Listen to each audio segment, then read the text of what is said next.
Bom, vamos lá, né, para a aula de fisiologia do sistema respiratório.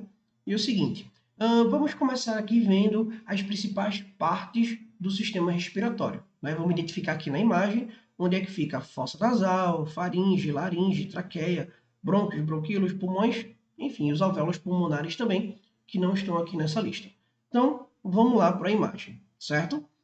Então, cavidade nasal ou fossa nasal, tudo isso daqui, tá? Que será responsável pela filtragem do ar, tá? Porque aqui no nosso nariz, né, na nossa cavidade nasal, você vai ter um muco que retém partículas, você vai ter os cílios que também vão reter essas partículas, por isso que respirar pelo nariz é extremamente importante. Pessoas que respiram pela boca, o ar entra, mas entra junto também micro-organismos, partículas de poluição que podem trazer prejuízos depois à saúde, tá certo?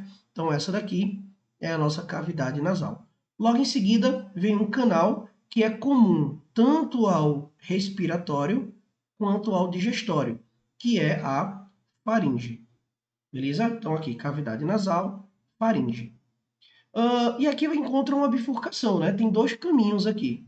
Existe esse caminho daqui, que é uma via respiratória, que é por onde o ar deve ir, e existe esse outro caminho aqui, que é o esôfago, que é por onde o alimento vai, certo? Então existe um mecanismo aqui que evita que o gás oxigênio, perdão, o ar, né, vá para o esôfago, e existe um mecanismo aqui que impede que o alimento vá para a laringe, tá? Que é a próxima estrutura. Então deixa eu só apagar aqui para a gente ver melhor.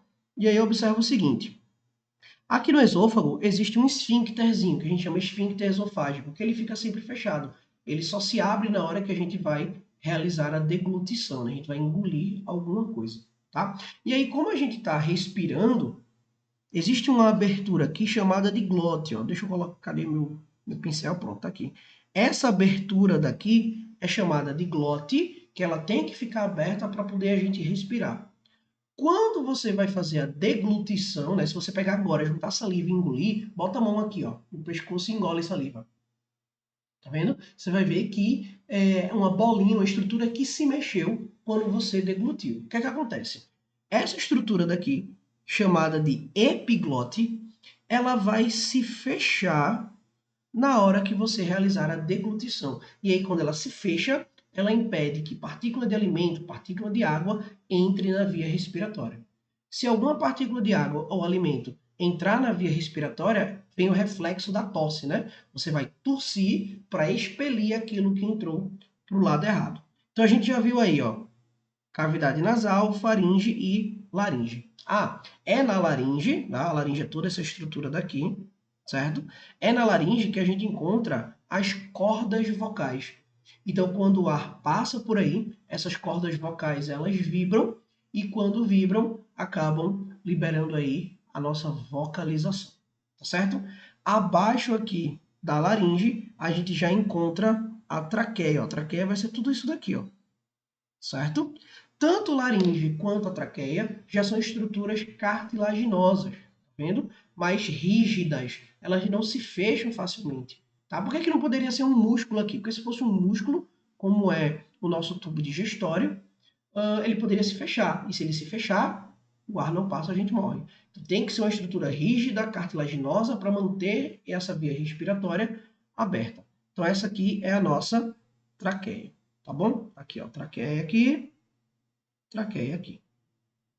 Ao longo da traqueia, das próximas estruturas, né, bronco e bronquíolo que a gente vai ver, existe uma camada de células ciliadas também, que produzem muco também, que servem para reter partículas sólidas. Ou seja, caso você tenha respirado pelo nariz e mesmo assim ainda tenha passado algum tipo de partícula impureza, essas células, né, ciliadas e células mucosas que revestem essa parte interna da nossa via respiratória vão conseguir segurar isso daí. Tá? Quando você respira pela boca, não tem aquela filtragem prévia da cavidade, e aí quando você respira pela boca, vai lá para a traqueia e aí fica acumulado lá de partículas. E isso pode dificultar a respiração no futuro. Tá certo? Então vamos lá, vamos continuar aqui as principais partes. Então, observe que a traqueia ela vai se bifurcar aqui, ó, em duas estruturas, tá vendo? Quando a traqueia se bifurca em duas estruturas e entra no pulmão, tá aqui, ó, se bifurcou e entrou no pulmão, pronto, temos aqui os brônquios. Tá? A traqueia se divide em duas, quando entra no pulmão, brônquio.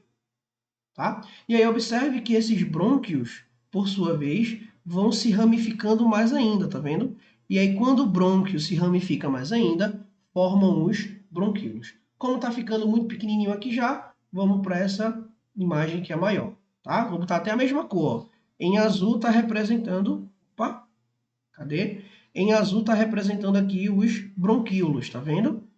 Então já vou botar aqui nessa imagem os bronquíolos. Tá aqui, ó, esses aqui são os bronquíolos.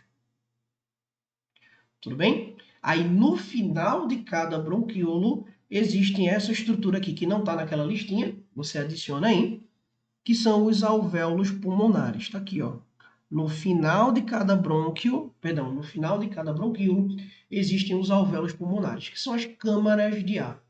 É dentro desse alvéolo pulmonar que vai ocorrer aí a troca gasosa. Observa aí ó, na imagem. Você está vendo que os alvéolos pulmonares eles apresentam uma grande quantidade de vasos sanguíneos. Essa grande quantidade de vasos sanguíneos é exatamente responsável pela troca gasosa. É só observar a cor aí dos vasos, né? Chega azul, sai vermelho. Então o coração vai bombear o sangue venoso para o pulmão, o pulmão realiza a troca gasosa e esse sangue venoso se transforma em sangue arterial que volta para o coração bombear para todo o nosso corpo. Beleza? Então, essas aí são as principais partes do nosso sistema respiratório. Falando um pouquinho mais desse processo, já que é fisiologia, né, desse processo de troca gasosa, né, chamado aí de hematose, olha o que acontece, ó. Olha esse esqueminha daqui. Deixa eu usar a cor preta para não confundir. Na verdade, deixa eu usar o azul, né? Que fica melhor. Pronto. Olha o que está acontecendo aqui, ó. O sangue venoso, ele está chegando nos alvéolos pulmonares. E aí, como a concentração de gás carbônico é maior no vaso e menor nos alvéolos, o que é que vai acontecer? Por difusão, o gás carbônico vai sair do sangue e vai para os alvéolos. A mesma coisa vai acontecer com o gás oxigênio. Tá? Quando você inspira, o gás oxigênio está lá nos nossos alvéolos pulmonares. Como é mais concentrado no alvéolo e menos concentrado no sangue, ele entra aí também por difusão. Tá? Observa que aqui no meio tem até um roxinho, né? Onde esse roxinho aqui, opa, onde esse roxinho aqui, eita, aqui hoje sai esse roxo, cadê o roxo? Aqui, esse roxinho representa exatamente esse processo de troca, tá? Então, o que acontece é exatamente essa sequência daqui, ó, nessa direção. O sangue passa pelo alvéolo, acontece a troca gasosa e volta para o coração. Beleza? E é o seguinte, existe uma proteína dentro das hemácias, né, que vocês aí estudam geralmente no primeiro ano. Existe uma proteína chamada de hemoglobina. Vou colocar aqui, ó. Hemoglobina. Pronto. Essa hemoglobina é uma proteína responsável por transportar gases. Aí veja, quando essa hemoglobina está transportando, deixa eu ajeitar aqui, pronto, quando essa hemoglobina está transportando gás oxigênio, a gente chama de oxihemoglobina, né? Oxihemoglobina. Só hemoglobina é hemoglobina pura. Se for hemoglobina transportando gás oxigênio, oxihemoglobina. Tá? Quando aquela hemoglobina está transportando gás carbônico, carbohemoglobina. Tá? Isso é o normal. Tá? Normalmente, uma hemoglobina está transportando ou gás oxigênio ou gás carbônico. Existe uma condição especial aqui, que é a carboxihemoglobina. Tá? O que é isso? A carboxihemoglobina é quando a hemoglobina ela se liga com o monóxido de carbono. Então, vou botar aqui, ó. Carboxihemoglobina é quando ele se liga com o monóxido de carbono, que é o CO. Aí veja, atenção para a seguinte situação. A hemoglobina pode transportar qualquer um desses. Tá? Claro que o normal é transportar hemoglobina, transportar gás oxigênio e transportar gás carbônico. Esse é o normal. Em algumas situações, a pessoa pode ficar exposta ao monóxido de carbono. Quando isso acontece, a hemoglobina tem uma preferência química pelo monóxido de carbono. Então, pode ter gás oxigênio no meio, pode ter gás carbônico no meio, ela vai escolher captar aí o monóxido de carbono, certo? Porque é uma questão de afinidade química. E essa afinidade, né, essa ligação que acontece aí entre a hemoglobina e o monóxido de carbono tem um pequeno problema. Ela é irreversível. Ou seja, quando uma hemoglobina captura o monóxido de carbono, ela não solta mais, aquela hemoglobina acaba perdendo a função. Tá? Então, se uma pessoa está no ambiente, mesmo assim no ambiente tenha, né, gás oxigênio, e por algum motivo, sei lá, geralmente combustão incompleta, enfim, né, tem esse acúmulo de CO2, de CO, monóxido no ambiente, a pessoa vai inalando, não sente o cheiro, porque não tem cheiro, não percebe a presença porque não tem cor, né? E aí, por não ter cor, por não ter cheiro, a pessoa inala e acaba sentindo aquele sono, de repente vai lá e desmaia, né? Acaba morrendo por conta disso, beleza? Por conta dessa inativação aí da hemoglobina. Tudo bem? Mas o normal aí é isso daqui, tá bom? Vamos seguir. Movimentos respiratórios. Existem dois movimentos respiratórios: o movimento de inspiração e o movimento de expiração. Inspiração coloca o ar para dentro, expiração coloca o ar para fora. Existem dois músculos que estão associados aí a esse movimento respiratório: os músculos intercostais e o diafragma, tá? Diafragma é isso daqui, ó. Vou colocar em vermelho. Diafragma fica aqui embaixo, tá vendo? E os músculos intercostais ficam entre as costelas, que aqui a costela está na metade, né? Mas, enfim, tem os músculos intercostais da costela. Então, o que é que acontece? No processo de inspiração, para poder o ar entrar, o diafragma contrai e os músculos intercostais contraem também. Quando eles contraem, o ar entra. Quando você vai colocar o ar para fora, né? Colocar o ar para fora, o diafragma relaxa, e aí quando o diafragma relaxa, junto com o relaxamento dos músculos intercostais, aquele pulmão deixa de se expandir e coloca aquele ar para fora, tá? Então, inspiração, contração dos músculos, expiração, relaxamento desses músculos, tá bom? E aqui a gente fala, né, um pouquinho aí de controle de respiração. A primeira coisa que tu precisa saber é que existe uma região no nosso sistema nervoso chamado de, vou anotar aqui, ó, chamado de centro de controle respiratório. Pronto. Existe uma região no nosso sistema nervoso chamada de centro de controle respiratório. E esse centro de controle respiratório fica no bulbo ractidiano, tá? Ou também conhecido aí como medula oblonga, tá certo? Então, qual a função desse centro de controle respiratório? Controlar a sua frequência respiratória. Se você deve aumentar a frequência respiratória, né? Respirar mais rápido, ou se você deve respirar mais devagar. Então, como é que esse bulbo, né? Como é que esse centro de controle respiratório vai definir se você deve respirar mais ou se você deve respirar menos? Ele define isso através do monitoramento da quantidade de CO2 no sangue. Veja, o CO2 é só um. Pega um post-it agora para anotar o que eu vou falar. Seguinte, quando a gente fala de gás oxigênio, a maior parte do gás oxigênio ele é transportado pela hemoglobina. Beleza? Quando a gente fala de gás carbônico, a maior parte do gás carbônico não é transportado pela hemoglobina. A hemoglobina transporta, mas não a maior parte.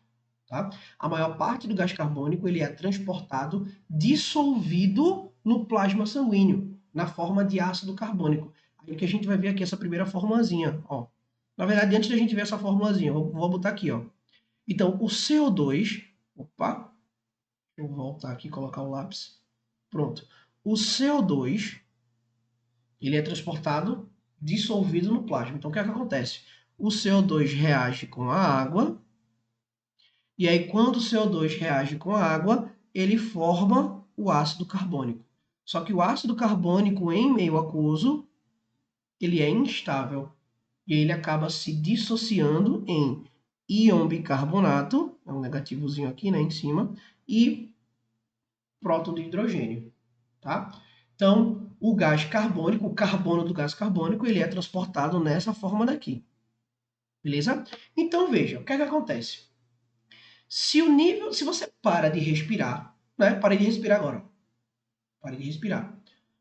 Isso vai fazer com que ocorra uma maior concentração de CO2. Se acontece uma maior concentração de CO2, acompanha aqui a linha. Cadê o verde? Pronto. Se ocorre a maior concentração de CO2, consequentemente acontece uma maior formação de ácido carbônico, que esse ácido carbônico que foi formado vai se dissociar, aumentando a concentração de íon bicarbonato e aumentando também a concentração do íon de hidrogênio. Tá? E é exatamente esse íon de hidrogênio que vai definir o pH. Quanto maior a concentração de H+, menor o pH sanguíneo, ou seja, mais ácido. Tá? Então, quando o teu pH sanguíneo está ácido devido a esse acúmulo de H+, fruto da dissociação do gás carbônico, a gente diz que essa condição aqui é uma condição de acidose. A acidose é o sangue ácido. Tá? Aí o que é que acontece? O bulbo detecta essa acidez, tá? Detecta essa acidez e ordena o aumento da frequência respiratória. Beleza? Então, o sangue ficou ácido, o bulbo percebe que esse sangue ficou ácido, né, que está nessa condição de acidose, e manda o seu músculo, diafragma e músculo intercostal, aumentar a frequência respiratória, aumentar a contração e relaxamento, para você respirar mais vezes. Tudo bem? E se for ao contrário, né? Se você tiver uma baixa concentração de CO2, se você estiver respirando rápido demais. Se você estiver respirando rápido demais, olha o que acontece, ó. Você vai ter uma grande concentração de gás oxigênio com hemoglobina. Consequentemente, né, essa reação que a gente viu aqui vai acontecer menos. Se você tem menos gás carbônico, você vai ter menos ácido carbônico, que você vai ter menos aqui, ó, menos H+. Quanto menor a concentração de H+, maior será o pH sanguíneo. Aí, quando o pH sanguíneo está alto, a gente diz que essa condição aqui é uma condição de alcalose. Tá aqui, ó, uma condição de alcalose, o sangue alcalino. Então, tanto o sangue ácido quanto o sangue alcalino prejudica processos fisiológicos dos nossos tecidos. Os órgãos não conseguem funcionar direito.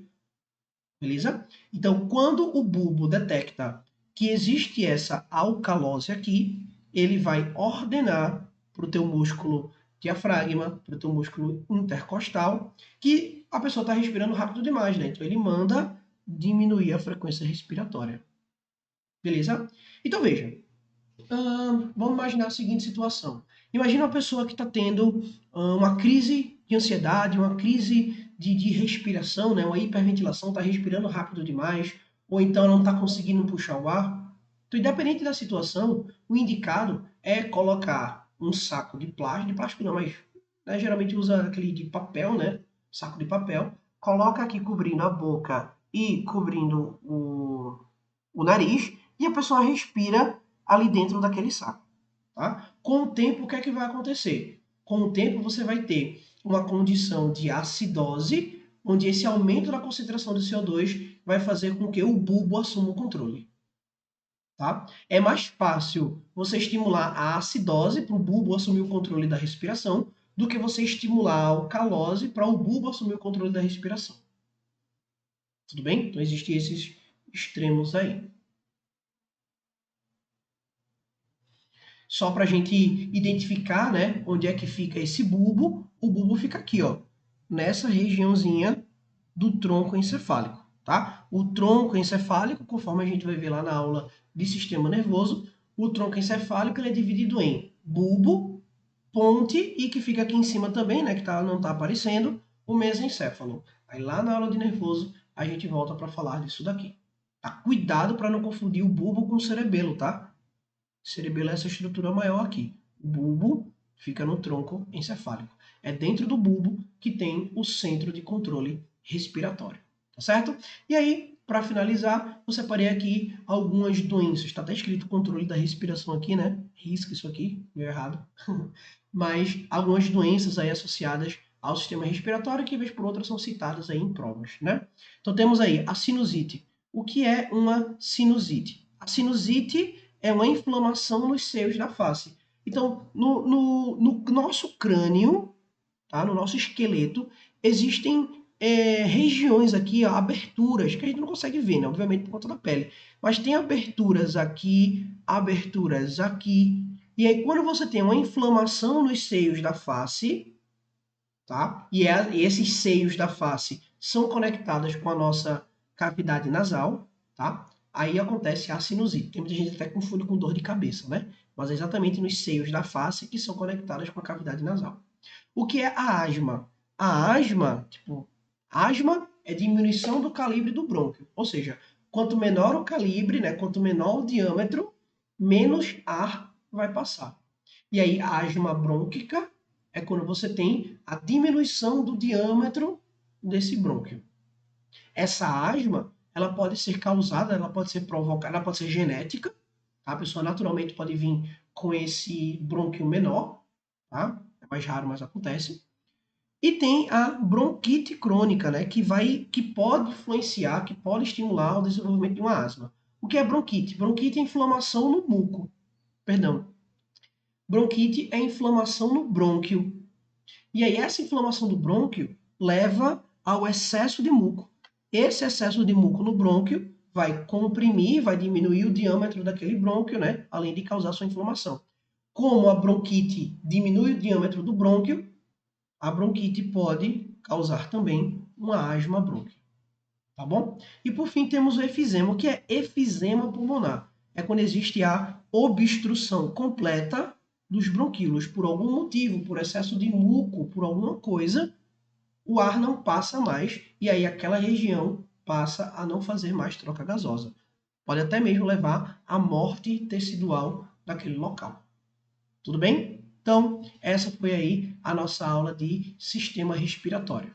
Beleza? Na próxima semana, a gente vai ter aí a aula de digestório e a aula de urinário também liberada. Tá bom, gente? Então, ó, beijo no coração e até a próxima semana. Tchau, tchau.